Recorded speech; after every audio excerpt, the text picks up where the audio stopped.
no tuvo demasiado interés por venir a este mundo. Es más, por lo que le contaron Ana y José el día en que le consideraron preparado para entender, pasaron lo suyo para que pudiese nacer. José se gastó una fortuna en médicos y Ana prestó su cuerpo para que experimentaran con su dolor. Al final consiguieron que viniera. Recordaba muy pocas cosas de su época de recién nacido: algunos barrotes de hierro azul claro de su cuna, una bombilla de luz amarillenta y el odio que en ocasiones sentía hacia Ana, que producía unos sonidos al masticar que le sacaban de quicio. Le hubiera gustado atravesarle el corazón con una daga para que dejara de producir aquellos chasquidos. Ana, que posteriormente sería su madre, era por aquel entonces una desconocida. De José no recordaba apenas nada, salvo los ecos de sus pasos firmes al golpear el suelo con los clavos de cabeza redonda de las suelas de sus botines de cuero a medio curtir. Pronto, Ana iría ganándose su afecto con la dulzura de su mirada, la ternura de su voz y con las conversaciones que mantenía con otra gente, en las que siempre hablaba maravillas de él. Tampoco escatimaba esfuerzos, ya fuera de día o de noche, para que no le faltase de nada, ni siquiera luz en la espesa oscuridad. Le perdonó por tanto sus sonidos bucales y empezó a llamarla mamá. José, por su parte, le traía de sus salidas al campo apetitosos huevos de perdiz que su madre guardaba en una lata de metal plateado para cuando quisiera comerlos, pero le gustaba más el pelargón que José conseguía destraperlo, por lo que, en agradecimiento, muy poco tiempo después que a Ana, decidió llamarle papá. Para entonces ya atravesaba el patio de tierra delantero de la casa y visitaba la carpintería de su vecino, Pancracio, quien, pese a tener el dedo índice de la mano derecha tieso por haberse cortado un tendón con la sierra, le había construido el castillejo con el que aprendió a andar. También había moldeado con la gubia un pajarito mágico que únicamente cobraba vida y cantaba obedeciendo la voz de su creador. Lo guardaba en una jaula colgada en una de las paredes polvorientas de la carpintería, camuflado como un pedacito de madera más entre largos listones y virutas rizadas. Pancracio tenía siempre trabajo acumulado y era enemigo de perder el tiempo en conversaciones banales, lo que le había acarreado fama de huraño, pero con él, que pasaba a diario horas en la carpintería, invariablemente se comportaba como un hombre afable, sin aspavientos, tanto que se convirtió en su primer amigo. Y así lo demostró cuando, tiempo después de la construcción del castillejo, su padre le encargó un carrito de mano para que se lo echaran los Reyes Magos. A José, todavía renqueante por los gastos del nacimiento, le salió este regalo a precio de costo por gentileza de Pancracio.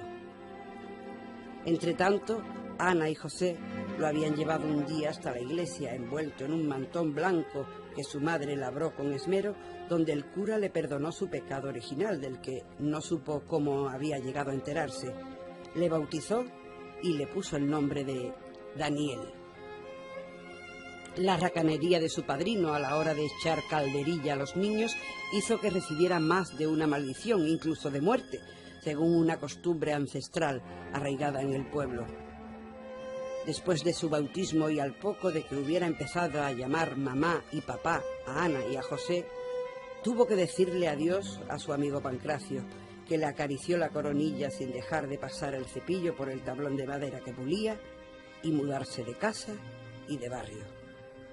Con Pancracio quedaron atrás su carpintería, la casa del patio de tierra, flanqueado por paredes blancas, engalanadas con macetas repletas de geranios rojos y rosas, hierbabuena y albahaca, y la plaza de enfrente sin asfaltar, donde los niños solían jugar y pelearse a puñetazo limpio delante de una vetusta fuente de hierro forjado de la que emanaba tierra en vez de agua. Daniel la recordaría en lo sucesivo firme, plantada con su desafiante dignidad de fuente seca en medio de la arena de la plazoleta, preparada para que los chavales más intrépidos se atrevieran a sortearla saltando por encima, aun a riesgo de dejarse sus partes pegadas sobre su cúpula. calva, redonda y bruñida de tanto carajazo. Antes de aprender a pergeñar sus primeros garabatos, Daniel se había especializado en derramar sobre los pupitres los tinteros de porcelana y embadurnarse de tinta de pies a cabeza. Algún tiempo después, fascinado por las resonancias fonológicas del nombre, asimiló dónde estaba Singapur y consiguió memorizar el catecismo desde la primera a la última palabra. Este hecho, que para él no revistió una especial relevancia, fue interpretado como portentoso por las hermanas, solícitas a contárselo al párroco. Don Salomón les dijo que se quedaba con el nombre de Daniel apuntado en su libretilla para lo que pudiera pasar en el futuro. Por aquel tiempo, Daniel empezó a acompañar a su padre a la caída de la tarde a segar trigo verde para el ganado. En el trigal del Puntillejo, 300 metros camino de tierra más arriba de la casa de su abuelo, cortaban un haz de espigas grande para José y otro pequeño para Daniel. Como la fragancia de la savia era tan deliciosa, las estrellas adelantaban su hora de salida para disfrutar con ellos de la siega. Desde la cima de la cuesta, Daniel volvió a ver la estampa entrañable de Llano de Tiberia, una mancha de casitas blancas diseminadas por la llanura sobre las que se alzaba la torre de la iglesia y el huerto de los cipreses del cementerio. Mirado desde aquel punto se antojaba el dibujo a plano alzado de uno de esos pueblecitos bucólicos de almanaque en el que los únicos signos visibles de vida los ponían unos oscuros nubarrones que se retiraban lentamente tras haber descargado sus entrañas y las tenues columnas de humo elevándose a través de los tubos de las chimeneas tocadas con sus boinas convexas de lata oxidada.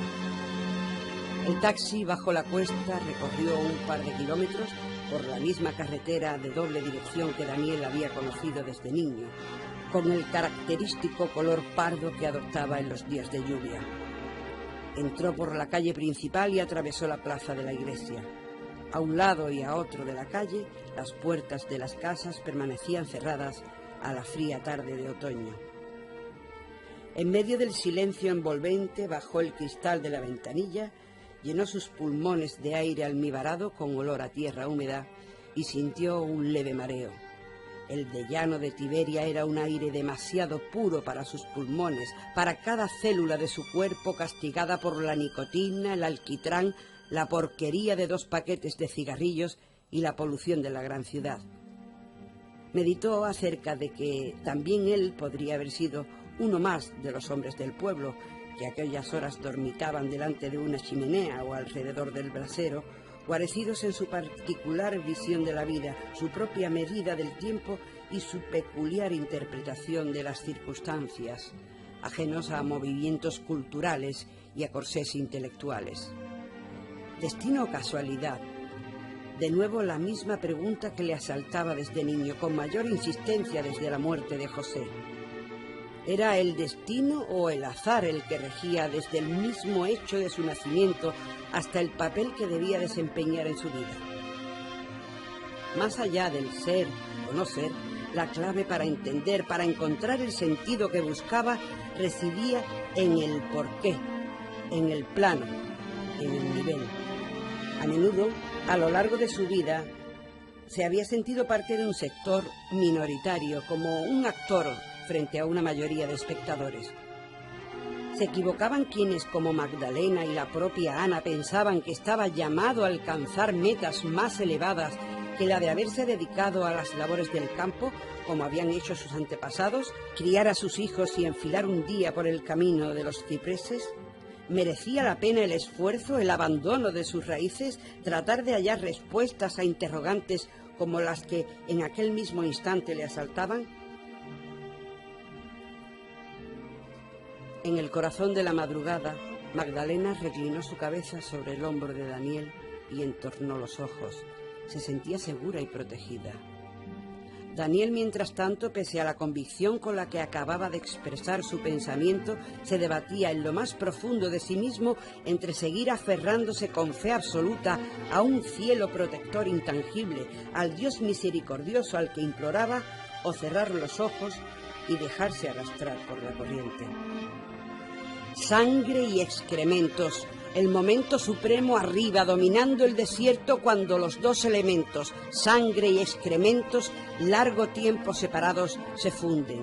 En la claridad del cielo nocturno aparece una estrella negra, un punto de sombra y puerta de reposo. Ve más lejos, traspasa la fina trama del cielo protector. Descansa.